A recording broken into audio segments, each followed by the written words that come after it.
ದರಿದ್ರ ಸಬ್ಜೆಕ್ಟ್ ರೀ, ಯಾಕೆ ಮಾತಾಡೋಣ ಅಂತ ಮಾತಾಡಿದ್ರೆ ನಮ್ಮ ಬಾಯ ಹುಳ ಬೀಳ್ತವೆ. ಮಾತೆಯವರ ಮಾನ ಬೀದಿಗೆ ಹರಾಜಾಕಿದ್ದಾರೆ. ಯಾರ ಮಾನ? ಮಾತೆಯವರ ಮಾನ. ಅದಕ್ಕೆ ನಾನು ಹೇಳಿದ್ನ ನೋ, ಇವರು ದುಶ್ಯಾಸನ ಹಂಗೆ ಮಾಡ್ದ ಅಂತ ಅಂದ್ಕೊಂಡು ಮಾತೆಯವ್ರ ಮಾನ ಹಾರತ್ತೇನು?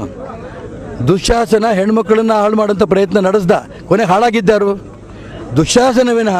ಅವರೆಲ್ಲರೂ ಕೂಡ ನಾವು ಸೀತೆ, ಸಾವಿತ್ರಿ, ದ್ರೌಪದಿ ಅಂತ ಅವ್ರು ಪೂಜೆ ಮಾಡ್ತೀವಿ. ಅವ್ರ ಮಾನ ಹರಾಜಾಗಿಲ್ಲ. ಯಾರು ಮಾನ ಹರಾಜಾಗಬೇಕು ಅಂತ ಪ್ರಯತ್ನ ಮಾಡಿದಾರೋ ಅವನಿಗೆ ಇವತ್ತು ಇಡೀ ಕರ್ನಾಟಕ ರಾಜ್ಯದಲ್ಲಿ, ದೇಶದಲ್ಲಿ, ಅಂತಾರಾಷ್ಟ್ರೀಯ ಮಟ್ಟದಲ್ಲಿ ಚೀತು ಅಂತಾರೆ ವಿನಃ ಹೆಣ್ಮಕ್ಳಿಗೆ ಅನ್ನಲ್ಲ.